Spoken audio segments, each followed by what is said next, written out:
안녕하세요. 오늘 저희가 함께 분석해 볼 자료는 청취자께서 보내주신 삼지전자라는 기업에 대한 심층 투자 분석 보고서입니다. 이번 분석의 미션은 아주 명확합니다.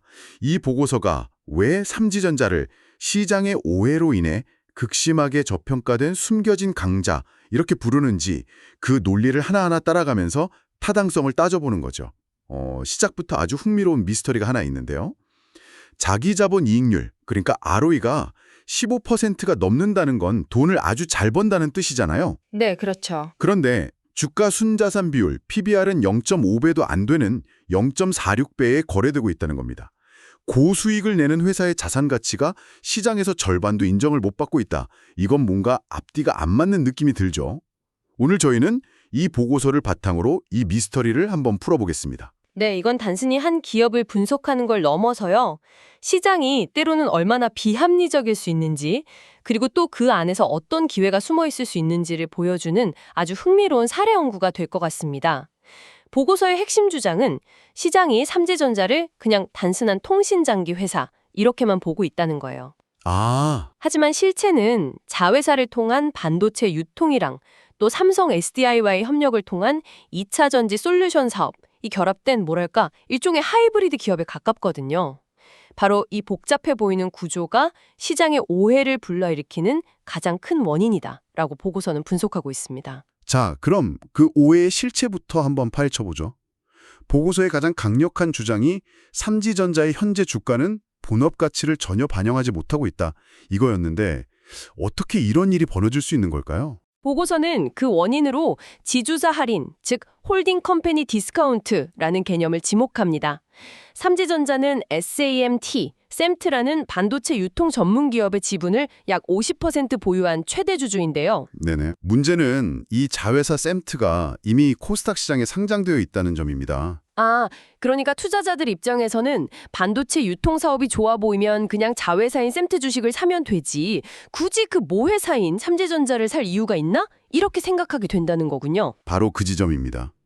그런데 보고서는 시장의 이런 단순한 논리가 엄청난 계산 착오를 낳고 있다고 지적해요. 심지어 재정거래, 아비트라지, 그러니까 사실상 무위험 차익 거래가 가능한 수준의 기회라고까지 표현하는데요.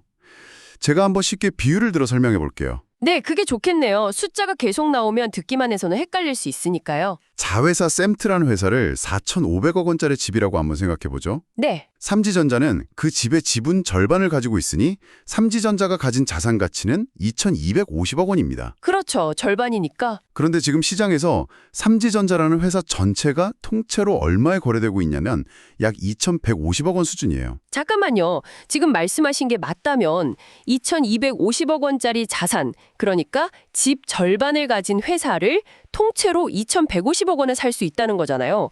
심지어 그 회사 안에는 다른 사업들도 있는데 말이죠.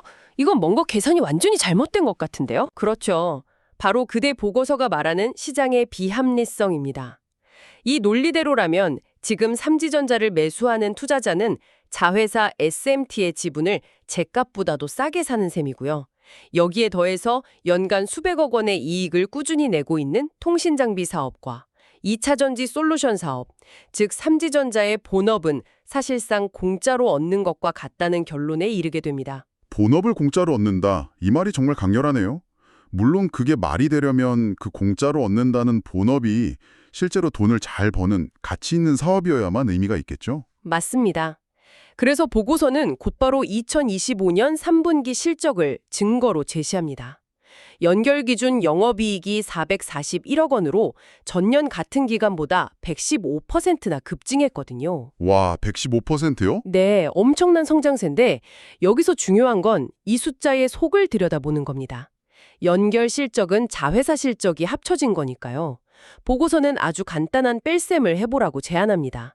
전체 영업이익 441억 원에서 자회사 SMT가 벌어들인 272억 원을 빼보는 거죠. 빼고 나면 169억 원이 남는군요. 아하, 이 169억 원이 바로 시장이 지금 공짜나 다름없다고 평가하고 있는 삼지전자 본업, 즉 통신과 2차 전지 사업부, 그리고 다른 자회사들이 한 분기 동안 벌어들인 순수한 이익이라는 거군요. 정확합니다. 그런데 여기서 한 걸음 더 들어가면 더 놀라운 사실이 드러납니다. 바로 영업이익률 OPM인데요. 반도체 유통업을 하는 자회사 SMT는 기본적으로 대규모 물량을 취급하며 마진을 적게 남기는 이른바 박리담의 구조입니다. 네. 그래서 이익률이 한 2.6% 수준에 그쳐요. 꽤 낮네요. 네. 그런데 방금 계산한 삼지전자 본업만의 이익률은 무려 9.8%에 달합니다. 9.8%요. 그건 정말 의외네요.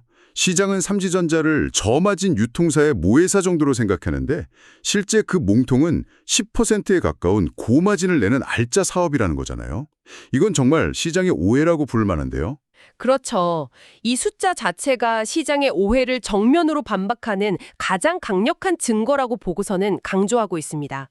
시장이 간과하고 있는 이 고수익 본업의 정체가 바로 삼지전자의 진짜 가치라는 거죠. 좋습니다. 그럼 이제 그 가치의 원천, 즉 이렇게 수익성 높은 본업이 대체 어떤 사업들인지 들여다볼 차례네요. 보고서는 성장을 이끄는 세 개의 핵심 엔진이 있다고 분석했던데요. 네, 첫 번째 엔진으로 꼽는 것이 바로 2차 전지 및 ESS, 그러니까 에너지 저장 장치 사업입니다. 사실 이 부분은 좀 궁금했어요. 최근에 전기차 시장 성장세가 꺾이면서 2차 전지 관련주들이 다들 고전하고 있잖아요. 그런데 보고서는 오히려 이걸 성장 동력으로 꼽는다는 게 선뜻 이해가 안 가거든요. 그게 바로 보고서가 지적하는 또 다른 시장의 착각입니다. 2차 전지의 미래를 전기차에만 한정해서 보고 있다는 거죠. 보고서는 훨씬 더 거대한 수요처, 바로 AI 데이터 센터와 신재생 에너지를 보라고 말합니다. 데이터 센터요? 네, 24시간 1년 365일 단 1초도 멈춰서는 안 되는 AI 데이터 센터는 안정적인 전력 공급을 위한 대규모 무정전 전원장치 UPS가 필수적입니다. 이건 곧 산업용 배터리 수요가 폭발적으로 증가할 수밖에 없다는 뜻이죠. 전기차 시장의 일시적인 성장통과는 완전히 다른 차원의 거대한 수요가 생겨나고 있는 겁니다. 그럼 단순히 배터리를 유통하는 역할만 하는 건가요? 아닙니다. 그게 핵심입니다. 삼지전자는 삼성 SDI의 핵심 파트너로서 단순히 배터리 셀을 받아다 파는 게 아니고요. 셀을 공급받아서 고객사의 다양한 요구에 맞게 모듈 형태로 제작하고 현장에 설치하는 솔루션까지 제공하는 고부가가치 역할을 맡고 있습니다. 그냥 유통이 아니군요. 네, 더 중요한 건 원청인 삼성 SDI가 업계 최고 수준인 10%대 영업이익률을 유지할 만큼 수익성 관리를 철저히 한다는 점입니다. 덕분에 파트너인 삼재전자도 안정적인 마진을 확보하며 함께 성장할 수 있는 아주 견고한 파트너십을 구축하고 있죠. 알겠습니다. AI 시대의 숨은 수혜주로서 ESS 사업이 첫 번째 엔진이었군요. 그럼 두 번째 엔진은 뭔가요? 회사의 뿌리라고 할 수 있는 통신 장비 사업입니다. 통신 장비 사업도 비슷한 질문을 하게 되네요. 5G 전국망 투자는 이제 거의 끝났다고 들었는데 이게 여전히 성장 동력이 될 수 있나요? 약간은 사양산업처럼 느껴지기도 하는데요. 그것도 아주 전형적인 오해라고 보고서는 지적합니다. 5G 주파수는 특성상 직진성이 매우 강해서 건물 안이나 지하철, 대형 쇼핑몰 같은 곳에서는 신호가 잘 닿지 않는 음영 지역이 많이 발생하거든요. 맞아요. 그런 경험 있죠. 건물 깊숙이 들어가면 갑자기 데이터가 안 터지는 현상 말이죠. 네, 전국적인 기지국 설치라는 1단계 대규모 투자가 끝난 지금부터는 바로 이런 음영 지역들을 꼼꼼하게 메우기 위한 중계기, 리피터 투자가 본격화되는 2단계 시장이 열립니다. 삼지전자가 바로 이 인빌딩 솔루션 분야의 전통적인 강자이고요. 대규모 공사는 끝났지만 이제 실내 인테리어 공사가 남아있는 셈이군요. 훨씬 더 촘촘하게 네트워크를 까는 작업이 시작된다는 거네요. 맞습니다. 여기서 그치지 않고 보고서는 더 먼 미래까지 봅니다. 6G 시대를 대비한 선행 기술 개발도 꾸준히 진행하고 있어서 몇 년 후 다음 통신 인프라 투자 사이클이 도래했을 때 가장 먼저 수혜를 볼 잠재력이 크다고 분석하고 있어요. 즉 통신 사업이 안정적인 현재 수익 기반이 되어주는 동시에 미래 성장 가능성까지 담보하고 있다는 거죠. 자, 그럼 마지막 세 번째 엔진은 뭔가요? 이 모든 걸 뒤에서 든든하게 받쳐주는 역할일 것 같은데요. 네, 바로 현금 창출원, 캐시카우 역할을 하는 자회사 삼전티의 반도체 유통 사업입니다. 아까 계산에서 뺐던 바로 그 사업이죠. 네, 2025년은 많은 전문가들이 반도체 슈퍼사이클의 해가 될 것이라고 예측할 만큼 시장 상황이 좋습니다. 보고서는 이를 P와 Q의 동반 상승이라는 프레임으로 설명합니다. P는 가격, price, Q는 수량, quantity를 말씀하시는 거죠? 정확합니다. 먼저 가격, P 측면에서는요.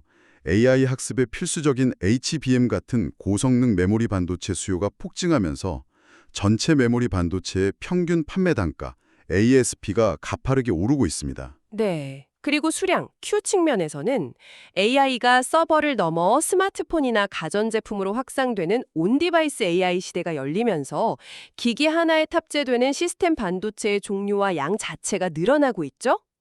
가격도 오르고 판매량도 늘어나는 유통사 입장에서는 더할 나위 없이 좋은 환경이 조성되고 있는 겁니다. 그렇군요.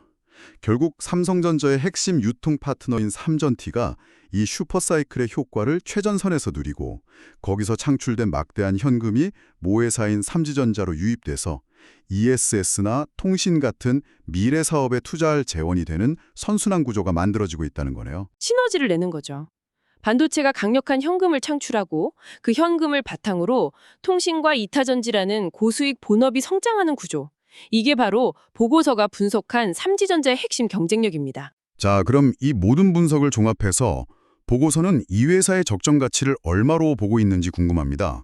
이런 분석의 하이라이트는 결국 그래서 얼만데 이 질문에 대한 답이니까요. 보고서는 사업 부문별 가치를 따로 계산해서 합산하는 이른바 SOPP, Sum of the Parts 방식을 사용하는데요. 이 방식은 회사를 하나의 덩어리로 보지 않고 각 사업부를 따로 떼어내 가치를 매긴 뒤 합산하는 겁니다. 아, 마치 집의 가치를 평가할 때 땅값 따로, 건물값 따로 계산해서 더하는 것과 비슷하다고 생각하시면 쉬울 것 같아요. 네. 그렇게 하니 이해가 쉽네요. 그래서 각 부분의 가치를 더한 결과가 어떻게 나왔나요? 복잡한 계산 과정을 생략하고 결론만 말씀드리면요.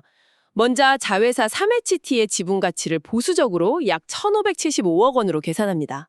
그리고 시장이 공짜라고 취급하던 삼지전자 본업, 즉 통신과 에너지 사업의 영업 가치를 약 3,250억 원으로 추산하고요. 네.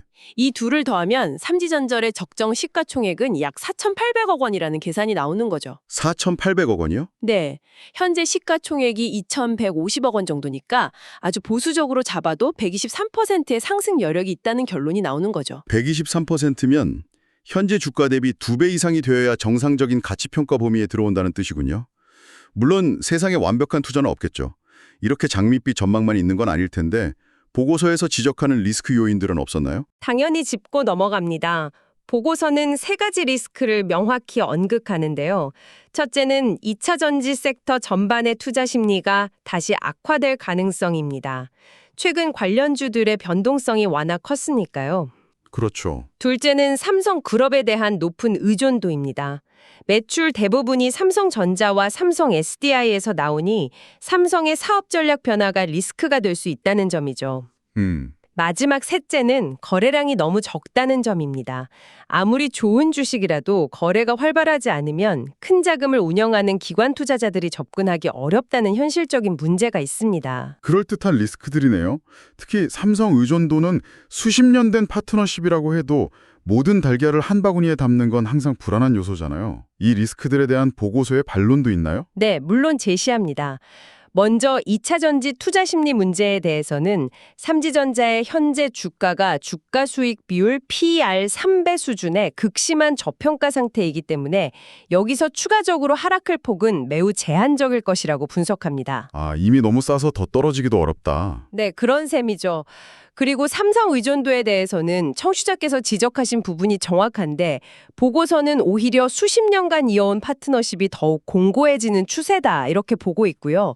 반도체 유통이나 배터리 솔루션 같은 사업은 삼성이 직접 하는 것보다 신뢰할 수 있는 파트너를 통하는 게 효율적이라 관계가 쉽게 깨지기 어렵다고 보고 있습니다. 마지막 거래량 문제는요? 그건 결국 실적이 계속해서 좋아지고 시장에 관심이 쏠리면 자연스럽게 해결될 결과의 문제이지 원인의 문제는 아니다라고 보고 있고요. 자, 오늘 청취자께서 보내주신 자료를 통해 삼지전자에 대해 정말 깊이 있게 들여다봤습니다.